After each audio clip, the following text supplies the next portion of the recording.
తగ్గిస్తాము, తర్వాత ఉద్యోగాలు కల్పిస్తామని ఆమె ప్రసంగం చేసింది. కానీ మరో రోజే ఏం చేసింది? ఆ రోజు రాత్రే మీరు అన్నట్టుగా వీళ్ళందరినీ దేశవ్యాప్తంగా అరెస్ట్ చేసింది. ఆ రోజు రాత్రే అందరిని అరెస్ట్ చేసింది. కేవలం 1,45,000 మందిని అరెస్ట్ చేసిండ్రు. దాంట్లో ఎక్కువ మందిని ఎవరిని అరెస్ట్ చేసినట్టే సంఘ కార్యకర్తలను, బీజేపీ ఆ రోజున్న జనసంఘంలోనే ఎక్కువ అరెస్ట్ చేసిండ్రు. చేయడమే కాదు, ఆ సమయంలో నరేంద్ర మోడీ గారిని అరెస్ట్ కావద్దు, అండర్ గ్రౌండ్ లోకి వెళ్ళిపోమని చెప్పింది.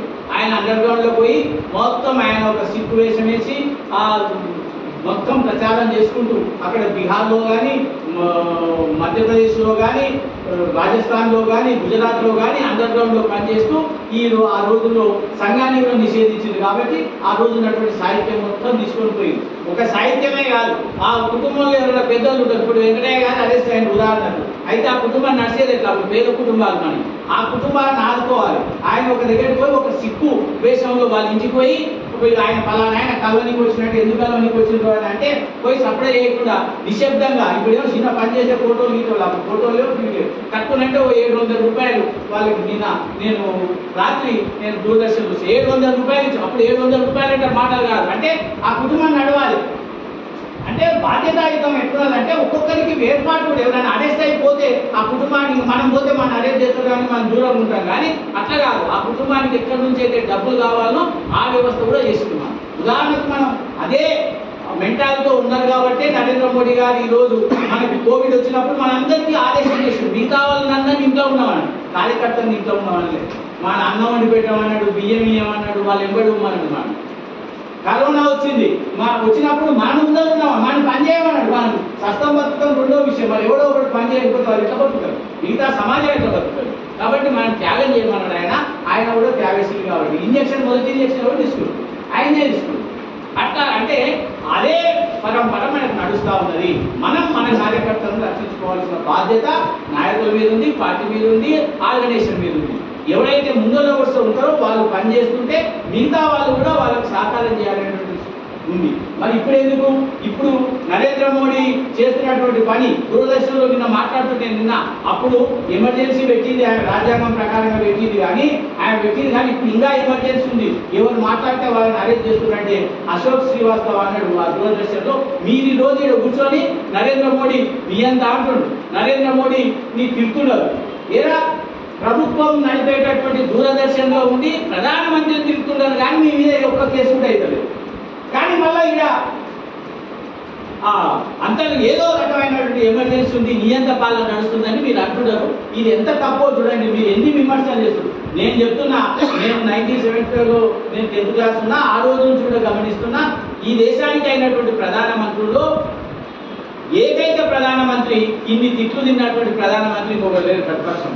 మీరు చూడండి ఎన్ని తిట్లు అంటే, రోజు ఆ కాంగ్రెస్ వాళ్ళు, కమ్యూనిస్ట్ వాళ్ళు, మిగతా పార్టీలు ఎన్ని తిట్లు అంటే అన్ని తిట్లు తింటారు. ఒక ముఖ్యమంత్రి తింటారు.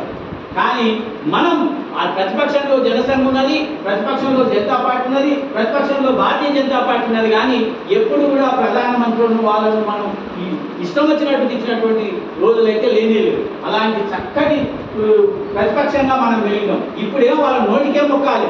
ఏంటంటే ఇంకొకసారి రాజీవ్ గాంధీ ప్రధానమంత్రి పార్లమెంట్లో అన్నాడు ఆయన, మేము ఎమర్జెన్సీ పెట్టడం కరెక్టే, ఎమర్జెన్సీని ఎవరైతే వ్యతిరేకిస్తారో వాళ్ళు ఈ దేశానికి ప్రధానమంత్రి అయ్యే అర్హతను కోల్పోతారు అని అన్నాడు ఆయన. అంటే వాళ్ళు ఎమర్జెన్సీకి ఆ రోజు నుంచి ఈ రోజు వరకు కూడా వాళ్ళు అదే ఎమర్జెన్సీ అంటే కరెక్ట్ అని అనుకుంటున్నారు. ఎమర్జెన్సీ అంటే వాళ్ళకి ఇంకొక చిత్రమైన పరిస్థితి ఏంటంటే, ఇందిరాగాంధీని చంపినటువంటి బిఆర్ సింగ్ కొడుకు ఈ రోజు పార్లమెంట్ ఎన్నికల్లో గెలిచిండు. ఎవరి మద్దతుతోటి? కాంగ్రెస్ మద్దతుతోటి. అంటే ఇట్లాంటి పరిస్థితి ఉంది. వాళ్ళు ఎవరైతే రాజీవ్ గాంధీని చంపిన వాళ్ళందరికీ కూడా చంపినటువంటి వాళ్ళకి పూర్తిగా సపోర్ట్ చేసినటువంటి డిఎంకే ఈరోజు కాంగ్రెస్ పక్కన ఉన్నది. తర్వాత సోషలిస్టులు ఎవరైతే జేపీ జయప్రకాష్ నారాయణతో పాటు ఏదైతే ఎమర్జెన్సీ వ్యతిరేక ఉద్యమం చేసిందో ఈ రోజు ఏమంటున్నారు అంటే, వాళ్ళు 50 ఏళ్ల కింద జరిగింది ఇప్పుడు ఎందుకు ఆ చర్చ అంటున్నారు. ఎవరు? ములాయం సింగ్ యాదవ్ కానీ, తర్వాత లల్లు యాదవ్ గారు. అయితే మీ చిత్రం అంటే మీసా అంటే maintenance of internal security act. దాని ప్రకారంగా ఆ రోజు ఆయన వచ్చింది ఎవరికి? లల్లు యాదవ్ బిడ్డ. ఆయన పేరు మీసా అని పెట్టిండు. మీసా భారత్ అని పేరు పెట్టిండు. మీసా భారత్ అని పేరు పెట్టినోడు రోజు ఎమర్జెన్సీ గురించి జ్ఞాపకం లేదు. ఎందుకు పెట్టిందా అంటే చెప్పాలి కదా మీ ప్లాన్. ఆ పేరు ఇప్పుడు మనం స్కైలాబ్ పడుతుంటే స్కైలాబ్ అని పేరు పెట్టుకోవాలి ఉన్నారు. మనం పెడితే ఆ పేరు ఎందుకు పెట్టినంటే ఆ రోజు స్కైలాబ్ పడుతుంది పెట్టినామని అంటారు. మరి మీసా బాలెట్ ఎందుకు పెట్టినామంటే నోట్ పెట్టలేదా అంటే ఇలాంటి అవినీతికి వాళ్ళు బాగా పోయి వాళ్ళతోటి ఇండి కూటంలో దాని గురించి మాట్లాడే పరిస్థితి లేదు. కానీ నరేంద్ర మోడీ గారు దీన్ని మర్చిపోయే అవకాశం లేదు. మళ్ళీ ఈ దేశంలో ఎమర్జెన్సీ రావద్దు.